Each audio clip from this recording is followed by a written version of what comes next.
नमस्कार मित्रों, bell and it's procedure विषय के पार्ट 2 में आप सभी लोगों का स्वागत है। आज हम लोग एंटीसिपेटरी बेल के प्रावधानों पर बातचीत करेंगे। इसके पहले पार्ट फर्स्ट में हम लोग बेलेबल ऑफेंस और non bailable offence under section 436 CrPC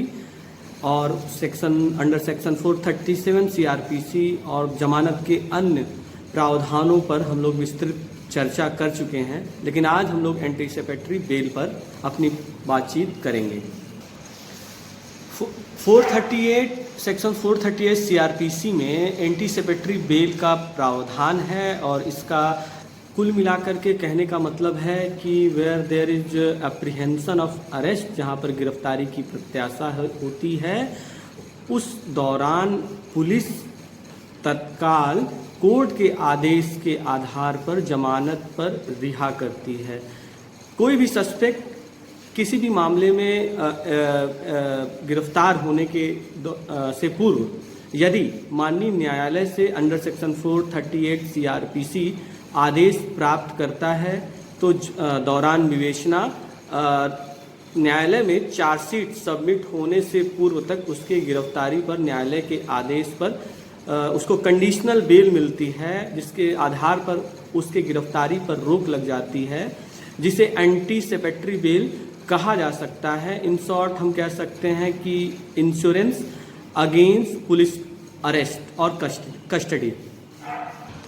अब यह सवाल पैदा होता है कि ये रेगुलर बेल और एंटीसिपेटरी बेल में क्या अंतर होता है। तो Gurbaksh Singh Sibba versus state of Punjab में माननीय उच्चतम न्यायालय ने इसके डिस्टिंक्शन को बताया है, जिसमें रेगुलर बेल पुलिस के द्वारा अरेस्ट करने के उपरांत अभियुक्त के द्वारा अंडर सेक्शन 436,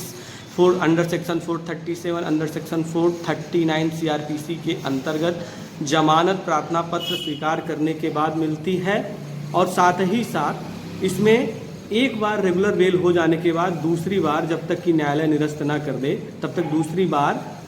जमानत कराने की आवश्यकता इस रेगुलर बेल में नहीं पड़ती है। और दूसरी तरफ अगर हम एंटीसिपेटरी बेल की बात करें तो इसका जो प्रोविज़न है वो अंडर सेक्शन 438 सीआरपीसी तब कम इनटू फोर्स आता है जब पुलिस गिरफ्तार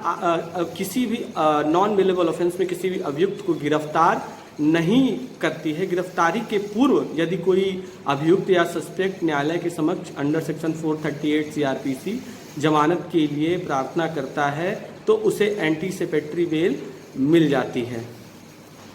एंटीसिपेटरी बेल में पुलिस के द्वारा गिरफ्तार करने के लिए अथवा किसी भी तरीके का आवश्यक बल का जो प्रयोग पुलिस सस्पेक्ट के विरुद्ध करती है उस पर रोक लग जाती है, लेकिन एंटीसिपेटरी बेल कराने के पश्चात न्यायालय में चार्जशीट सबमिट होने के बाद अगर उस अभियुक्त को उसमें आरोपी बनाया गया है तो उसे रेगुलर बेल करानी पड़ती है। Parvinder Singh versus state, Parvinderjit Singh versus state union territory Chandigarh में माननीय उच्चतम न्यायालय ने अपने आदेश में कहा कि सेक्शन 438 सीआरपीसी इंडिविजुअल लिबर्टी को सिक्योर करने की एक युक्ति है और ये ना तो अभियुक्त को पासपोर्ट इससे मिलता है कि वह अपराध कर सके और ना ही यह किसी भी तरीके से अपराध या अपराधी के ऊपर लगे आरोपों के लिए ढाल का काम करती है।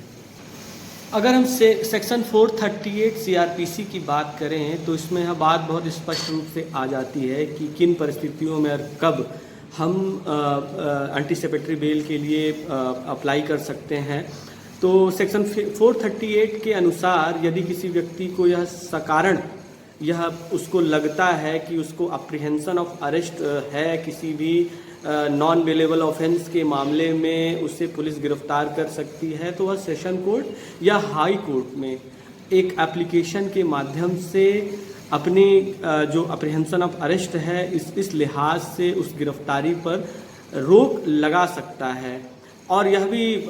बात इसमें एक ऐड करना चाहूँगा कि इसमें सेशन कोर्ट और हाई कोर्ट दोनों को इसमें एंटीसिपेटरी बेल के मामले में कॉन्करेंट जुरिस्डिक्शन दिया गया है।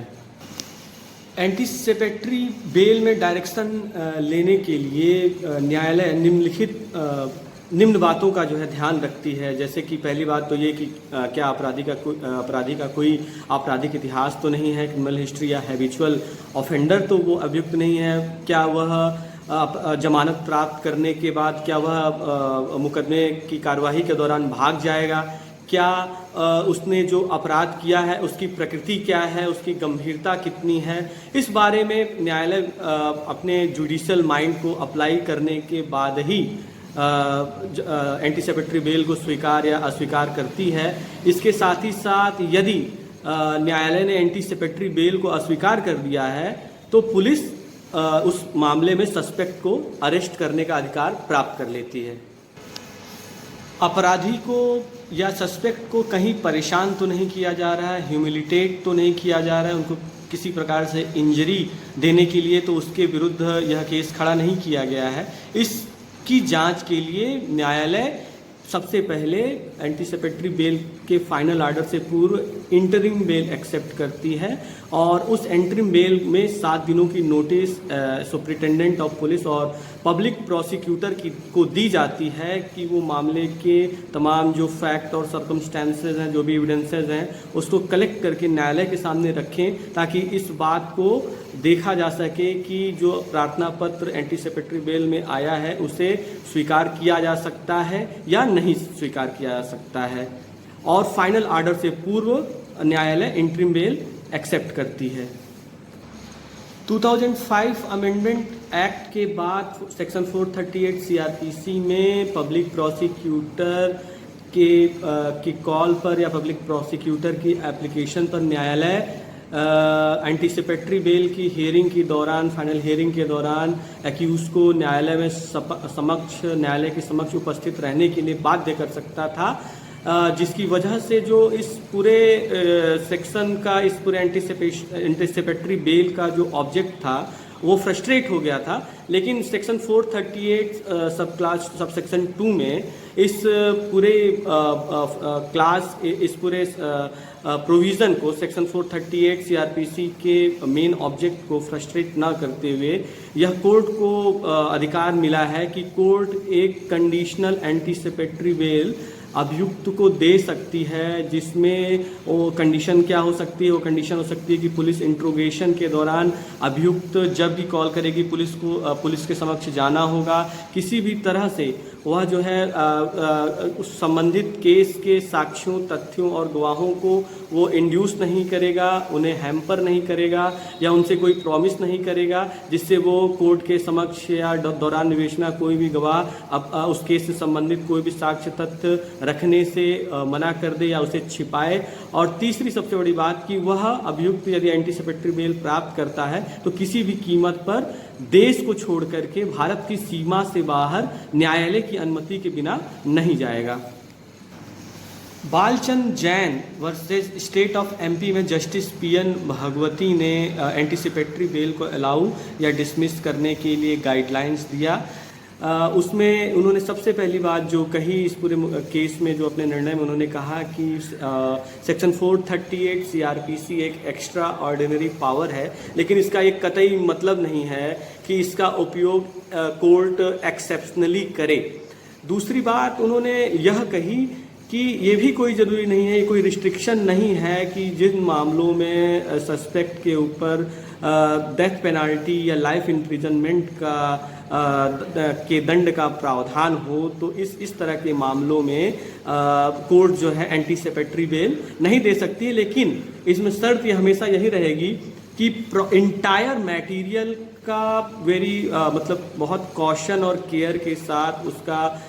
उसको देखने के बाद, उसको समझने के बाद ही एंटीसिपेटरी बेल को ग्रांट किया जाए।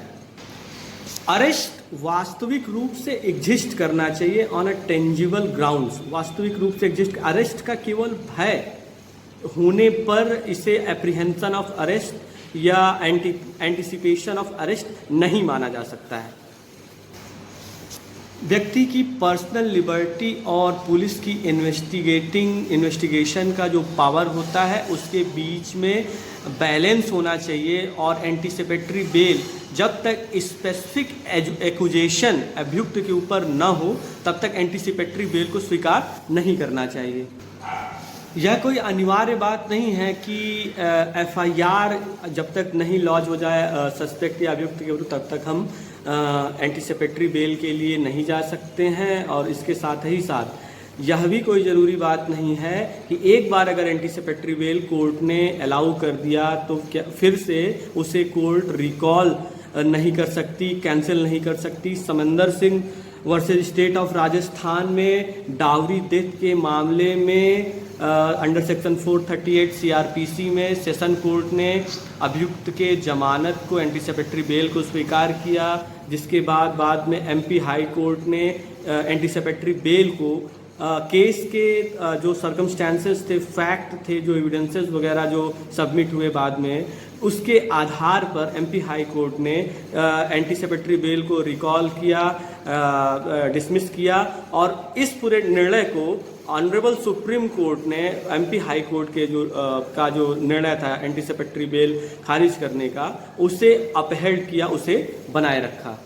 हम सब लोग जानते हैं कि कई दशकों से यूपी में एंटीसिपेटरी बेल को ओमिट करके रखा गया था, लेकिन